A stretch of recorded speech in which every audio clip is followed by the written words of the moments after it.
If you are a man in your 40s and women are suddenly paying attention to you, women who wouldn't have looked twice at you 15 years ago, this isn't the victory lap you think it is. I know that sounds harsh, but stay with me because once you see what's really happening, you can't unsee it. Today, we're breaking down why women over 40 are suddenly interested in average men, and why it has nothing to do with you finally making it. Ask yourself something honestly. When exactly did you become more attractive? Was it at 42 when your hairline started backing up? Was it when your metabolism slowed down and pizza stopped being your friend? Was it when work stress carved permanent lines into your face? Be honest with yourself. You didn't suddenly turn into Brad Pitt. You didn't wake up one morning and unlock some hidden male glow-up achievement. So, if you didn't change, what did? The answer is uncomfortable but simple. The market changed. For years, the dating market worked in one direction. Women, especially young women, were the buyers, men were the sellers. And when you're the buyer in a market flooded with options, you get picky, extremely picky. You can demand premium quality for average effort. You can filter out 90% of what's available and still have backups. Now imagine that same market years later. Supply dries up, demand doesn't. Suddenly, the people who were rejecting offers left and right are competing with each other for what's left. And the sellers they dismissed years ago? Some are gone, some checked out, and some decided peace is better than chaos. That's the shift we're watching play out right now. Let me make this real. Picture a woman named Christina. At 25, she's working an entry-level job in marketing in Chicago. She's making maybe 45 grand a year, has roommates, drives a beat-up Toyota, and is still figuring life out. But on dating apps, it's a completely different story. She's matching with surgeons, consultants, and tech guys pulling six figures, men in their mid-30s taking her to rooftop bars, high-end restaurants, and weekend trips. They compete for her attention. They wine and dine her. And here's the illusion that forms. She thinks, these are my men. This is my level.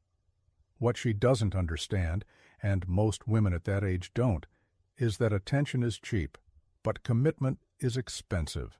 Those men aren't choosing her for the long haul. They're enjoying her youth, her energy, and the fact that she has no kids, no divorce, and no emotional scar tissue from decades of failed relationships. She's fun, she's light, and she's temporary. But Christina doesn't see the difference. She sees matches, dates, and attention. So when a 27-year-old guy making 60 grand, living in a clean apartment, and actually interested in building something real comes along, she swipes left. Not tall enough, not ambitious enough, not exciting enough. She can afford to be selective, or so it seems. Here's where the math kicks in. Height filter, 6 feet and up. That wipes out most men instantly. Income filter, 75 to 100,000. Education, lifestyle, travel. By the time she's done, she's looking at maybe 2 or 3% of men. And those men know it. They know they're rare. They know they have options. And men with options don't rush into commitment, especially when they can keep dating younger women year after year. But Christina's 25. Time feels infinite. She's told to focus on herself, her career, and her experiences. Relationships can wait. She'll settle down later when she's ready with someone who meets all her standards. And right here is the open loop most men miss, because nothing feels wrong yet. The system appears to be working until it doesn't. Before we go further, brother, if this is already hitting close to home, drop a comment with just 2 words. Market shift. Lock the idea in. Join a growing community of men who refuse to be confused, manipulated, or blindsided by dating dynamics they were never taught to understand. Because in the next part, we're fast-forwarding the clock, and that illusion starts cracking in ways no one warns you about. Fast forward a few years. Christina is 32 now. On paper, her life looks better. She's moved up at work, making maybe 65 or 70 grand. She has a nicer apartment, better clothes, and more confidence in who she is. But the dating market is not improving with her resume. The men who used to take her out when she was 25, the established guys in their late 30s and early 40s, are still dating. They're just not dating her anymore. They're dating women who are 24, 25, and 26. Women who have exactly what Christina had before: youth, optimism, fewer emotional defenses, and no accumulated disappointment. She's no longer the youngest option in the room. She's now competing with women 5 to 8 years younger for the same men. At first, the change is subtle. Fewer matches, slightly less impressive profiles, fewer men offering real effort. But here's the dangerous part. Her standards don't adjust because her self-image doesn't adjust. In her mind, she's still the woman who could pull top-tier men. She remembers the attention, not the context. She remembers the dinners, not the lack of commitment.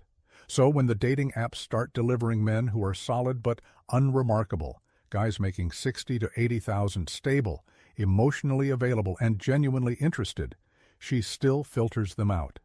Because compared to the illusion she lived under at 25, these men feel like a downgrade, and this is where the coping mechanisms kick in. Where are all the good men? Everyone's already taken. Men are intimidated by successful women. Men can't handle strong women. These explanations feel comforting. They protect the ego. They say nothing about me changed. The world is broken. But the truth is simpler and far more uncomfortable. The market shifted, and she didn't update her expectations. Now, here's where things get serious. Somewhere between 36 and 40, the clock she ignored in her 20s starts getting loud. Not metaphorically, but biologically. If she wants children, the window isn't closing soon. It's already closing. Fertility drops sharply after 35. After 40, it falls off a cliff. That's not an opinion. That's medical reality. And if she doesn't want children, there's still a problem. The men she filtered for, the high-status, attractive men in their 40s, are mostly gone. They are married, in long-term relationships, or deliberately dating younger women. The ones who are single often come with serious baggage, emotional damage from divorce, or a strong resistance to commitment. So the dating pool doesn't just shrink, it evaporates. Let's talk economics for a moment, because this isn't personal, it's structural. In any market, value depends on supply and demand. At 25, women have overwhelming demand. They can be selective. They control the pace. At 40, demand drops sharply while competition increases. Younger women are still in the game. Older men still have options. The leverage flips. Men experience the opposite arc. At 25, most men are replaceable, not established, still building and competing with older, more successful men. At 40, if a man did the work, built stability, income, and discipline, his value increases and his dating pool expands. Women from 25 to 45 are suddenly on the table. That's the correction. And brother, this is the moment when average men start getting messages that confuse the hell out of them. Women initiating compliments and flexibility that never existed before. And men think, finally, I made it. But here's the uncomfortable truth. You didn't rise. Their options collapsed. I saw this play out with a woman named Laura. She was 33 when I met her. Smart, driven, attractive, still holding out for the same men she dated casually in her 20s. By 39, the tone changed completely. Conversations shifted from chemistry to logistics and timelines. "What are you looking for?" became the first question, not the fifth. The urgency wasn't romantic, it was procedural. And that urgency matters because when desire is replaced by deadlines, relationships start on unstable ground. Before we move on, take a second and comment, reality check. Let it anchor what you're seeing here. Because in the next part, we're going to talk about what happens when women do choose the men they once rejected and why settling often turns into resentment. This is where things stop being theoretical and start getting personal, because once the market corrects, choices have to be made. And the emotional cost of those choices is something no one really talks about, especially to men. Let me tell you about a guy named Julian. He's 44, has a decent job in IT, and pulls in around 90 grand a year. Nothing flashy, normal build, receding hairline, calm demeanor. In his 20s, he was invisible. Dating apps were a ghost town. He'd send out messages and hear back maybe once every 20 tries. Dates were rare, relationships even rarer. Then something strange happened in his early 40s. Women started messaging him, and not just anyone. Educated women, professional women, women who would have walked right past him 15 years earlier. Julian was genuinely confused. He asked, "Did I change? Am I more attractive now?" I told him the truth. No, you're less attractive by conventional standards, but the women messaging you, their options dried up. That's the part men don't want to believe at first because attention feels good, but you have to look at why it's happening. Here are the patterns you need to watch for. First, urgency. She moves fast, talks about exclusivity early, and mentions marriage or kids within weeks. This isn't passion, it's pressure. She's not reacting to you, she's reacting to time. Second, verbalized exceptions. She tells you straight up, "I usually date taller men," or "I'm normally attracted to more adventurous guys." Translation: you're not her type, you're her adjustment. Third, visible disappointment. Your apartment is fine, but not what she imagined. Your car is practical, not impressive. You can feel her recalibrating in real time, lowering expectations while trying not to resent it. And resentment is the poison here. I knew a woman named Nicole who filtered men like she was hiring for a Fortune 500 role. At 29, she wouldn't give an average guy a second look. At 38, those non-negotiables quietly became negotiable. She ended up with a good man, stable, kind, reliable. But every chain restaurant dinner instead of fine dining triggered something. Every practical purchase instead of a luxury one felt like a loss. She resented the life she had because it wasn't the life she imagined. When people settle, they resent it. That resentment leaks out in criticism and dissatisfaction that never goes away. Now add divorce into the mix. If she's divorced, her ex-husband is never really gone. You're being compared to a memory that's been selectively edited over time. If there are kids, you will never be first. You inherit the aftermath of a war you didn't fight. She knows deep down that she waited too long and lost her gamble on top-tier men. But admitting that would destroy her self-image, so the regret gets redirected at you. You become the symbol of compromise. Comment eyes open because this isn't about blaming anyone. It's about seeing clearly. Now we zoom out. If you've stayed with me this far, you're probably feeling relief and tension. Relief because things finally make sense. Tension because now you realize you actually have choices and responsibility. Let's ground this in reality, not feelings, but numbers. If you're a man in your 40s, your dating pool is wide in a way it never was at 25. You can realistically date women from their mid-20s to mid-40s.